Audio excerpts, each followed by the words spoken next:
நாடாளுமன்ற தேர்தலுக்கான வேட்பாளர்கள் தெரிவு சம்பந்தமான சில விடயங்களை உங்களோடு பகிர்ந்து கொள்ள விரும்புகின்றேன். இலங்கை தமிழரசு கட்சியின் மகளிர் அணி சார்பாக ஒட்டுமொத்தமாக வடக்கு கிழக்கு இரண்டையும் சேர்ந்ததாக வேட்பாளர்கள் தெரிவுகள் நடைபெற்று கொண்டிருக்கின்றன.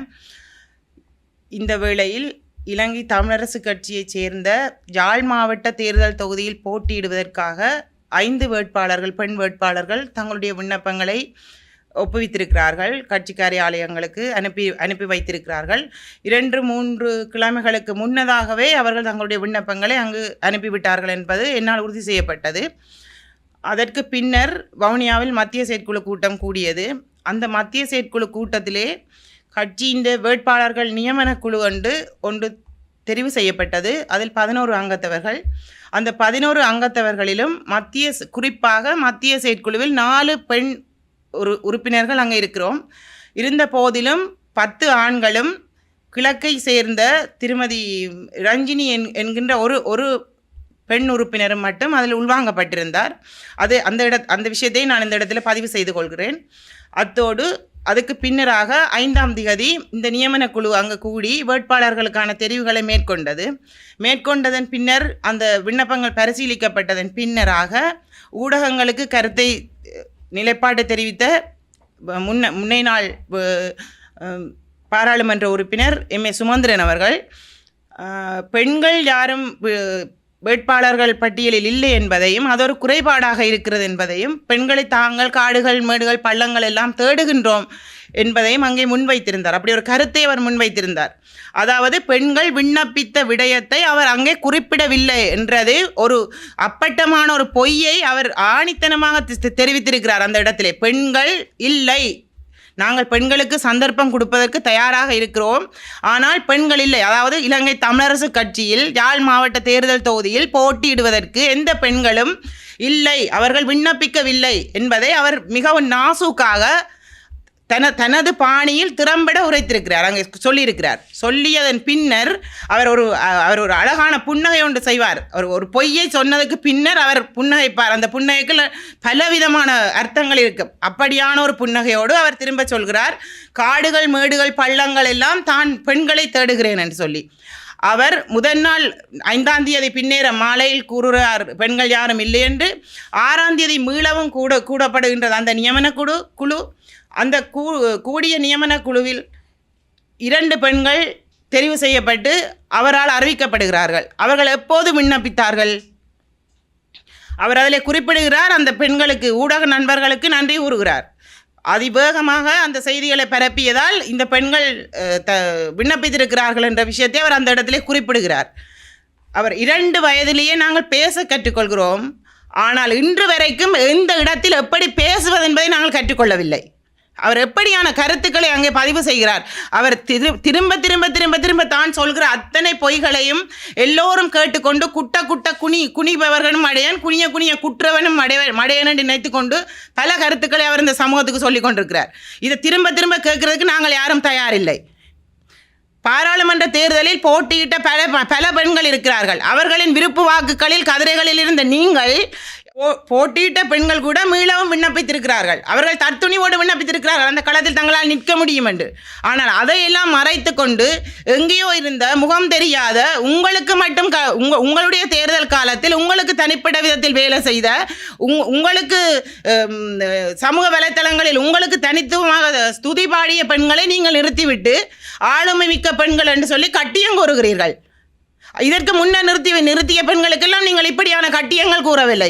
மருந்துக்கு ஒரு பெண்ணை போடுவோம், இந்த முறை 2 ஆளுமை மிக்க பெண்களை போட்டிருக்கிறோம், அவர்களை நீங்கள் வெல்ல வையுங்கள் என்று புலுடா விடுறீங்கள். நீங்கள் உங்களுடைய இந்த பெயரெல்லாம், இந்த பருப்பெல்லாம் இனி வேகிறதுக்கு வாய்ப்பில்லை. இதை நாங்கள் சொல்லி வைக்கிறோம்.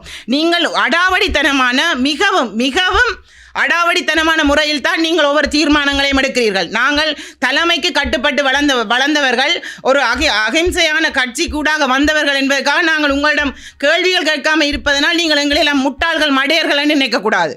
உங்களுடைய எல்லா கேள்விகளுக்கும் எங்கள்கிட்ட பதில் இருக்குது. உங்களுடைய எல்லா அடக்குமுறைகளையும் நாங்கள் பார்த்து கொண்டு தான் இருக்கிறோம். தனித்து ஒற்றையாளாக முடிவெடுக்கிற தமிழரசு கட்சியில் இருந்து கொண்டு எங்களால் ஒன்றுமே செய்ய முடியாது. ஒரு நபர் தமிழரசு கட்சி ஆட்ட முடியாது.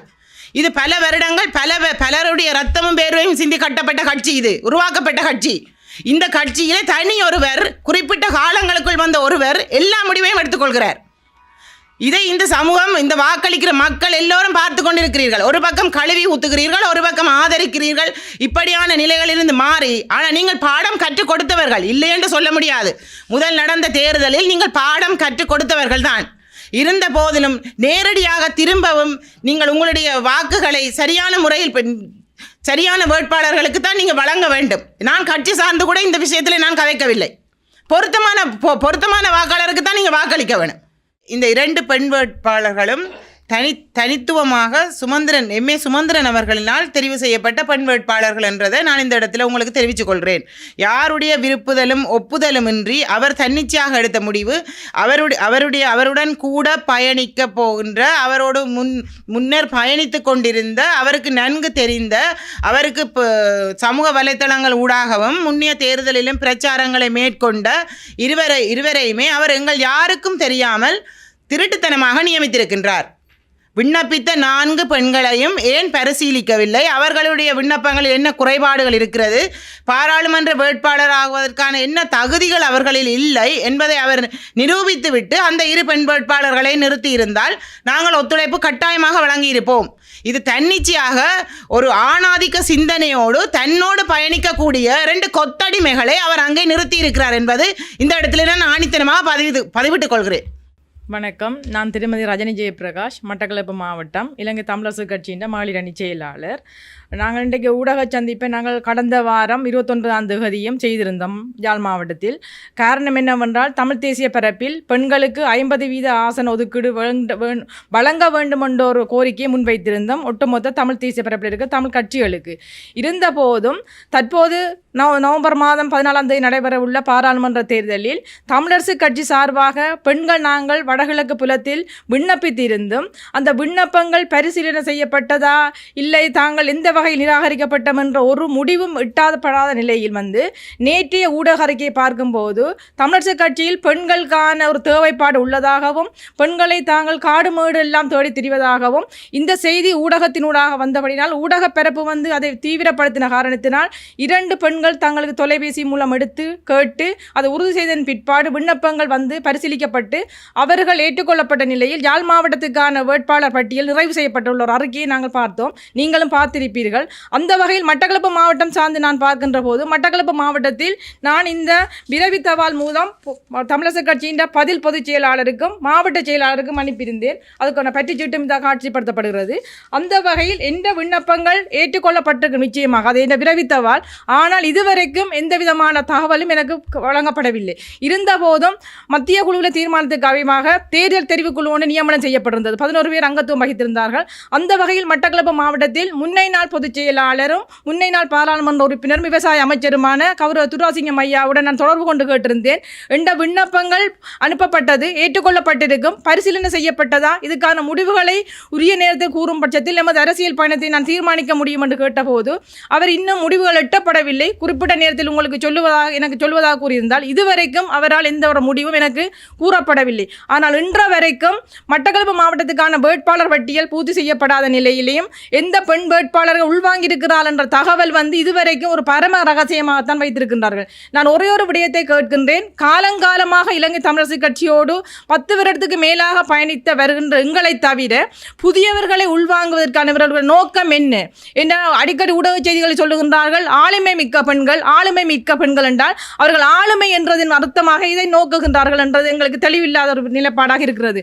அதே நேரம் நேற்று பார்த்தால் யாழ் மாவட்டத்தில் உள்ள பெண்கள் தங்களோட தொடர்ந்து பயணிக்கக்கூடிய பெண்களாக நாங்கள் பார்க்கின்றோம். இளையவர்கள் யுவதிகள் என்ற ஒரு அறிக்கையையும் முன்னகர்த்தி செல்லுகின்றார்கள். அப்ப நாங்கள் கேட்கின்றோம், வருடக்கணக்கில் நிறைய பாராளுமன்ற தேர்தல்கள், ஜனாதிபதி தேர்தல், உள்ளூராட்சி மன்ற தேர்தல்களை தனி பெண்களாக ஒரு பெண்கள் கட்டமைப்பாக நாங்கள் முன்னகர்த்தி செல்லுகின்ற போதெல்லாம் எங்களிடம் எந்த ஆளுமை இல்லை என்றதில் அவர் உறுதிப்படுத்தியிருந்தவர்கள். ஆகையினால நாங்கள் ஒட்டுமொத்த தமிழ் தேசிய பரப்பில் இருக்கின்ற தமிழ் இனத்தின் ஒரு பெருங்கட்சியாக பார்க்கின்ற இலங்கை தமிழரசு கட்சியில் ஒவ்வொரு பேச்சிலும் அவர்கள் மேடையேறி பேசும்போது அமுதலிங்கம் ஐயாவும் மங்கையரசி அம்மாவும் போன்று நாங்கள் பெண்களை மிகவும் கௌரவப்படுத்தி பார்க்கின்றோம். பெண்கள் எங்களுக்கு மிகவும் கண்கள், இவர்கள் அவர்களை நாங்கள் வழிநடத்த போகின்றோம் என்று நாக்கு கூசாமல் பேசிக் கொண்டிருக்கிறார்கள். இன்றைக்கு பார்த்தால் பெண் பாக்கம் படலம் போலு வாக்கு சேகரிக்கிற நிலப்பாட்டில் வந்து வாடகைக்கு தாய் எழுமத்தி எவ்வாறு அவள் பிள்ளையை பெற்றுக் கொடுத்து போட்டு செல்லுவாளோ அதே போன்ற நிலப்பாட்டில் வாக்கு இல்லாத பெண்களை தேடி நாங்கள் உள்ளுக்க வைத்துவிட்டு தங்களுக்கு வாக்குகளை சேகரித்து கொடுத்து தாங்கள் முதன்மை பெற்று தாங்கள் அந்த ஆசனத்தை செல்ல வேண்டும் என்ற நோக்கிற்கான பெண்கள் பார்க்கிறதான் நாங்கள் உணர்கின்றோம். காரணம் என்னவென்றால் எங்களோட விண்ணப்பங்கள் பரிசீலிக்கப்பட்டதா, எங்களுக்கான முடிவுகள் கூடப்படவில்லை. ஆனால் இதுவரைக்கும் வேட்பாளர் பட்டியல் நியமனங்கள் இந்த உறுதிப்படுத்தப்படாத நிலையில் இன்னும் பெண்களை நாங்கள் தேடிக்கொண்டிருக்கிறார்கள் என்றால் நாங்கள் இவ்வாறான அவல நிலை இருக்கின்றோம். எனவே இவ்வாறு தேர்தல் காலத்தில் உங்களுக்கு விஷமத்த பேச்சுகளையும் தாங்கள் பணப்பைகளை நிரப்பிக்கொண்டு வெறும் கைகளோடு உங்கள் வாசலுக்கு வந்து நாங்கள் புதியவர்களை இறக்கி இருக்கின்றோம், அறிமுகம் செய்திருக்கிறோம், இளைஞர்களை கொண்டு வந்திருக்கின்றோம் என்று வாய்ப்பீச்சு பேசி வார பெண்கள் அவர்களுக்கு பெண்களாகிய நீங்கள் சரியான ஒரு பாடம் புகட்டுவீர்கள். காரணம் என்னவென்றால் தேர்தலுக்கு மட்டும் பெண்களை பார்க்கின்ற ஒரு தமிழ் தேசிய கட்சியாக இலங்கை தமிழரசு கட்சி மாறி வருகின்றது. எனவே இன்றைக்கு இந்த நிலைமை இருந்தால் இன்றைய தேர்தல் பட்டியல் இருக்கின்ற பெண்களுக்கு நாளை வருகின்ற தேர்தலில் அவர்களும் இந்த ஊடக சந்திப்பை செய்ய வேண்டி வரும். அவர்களும் வீசப்படுவார்கள் என்றதில் மாற்று கருத்து இல்லை.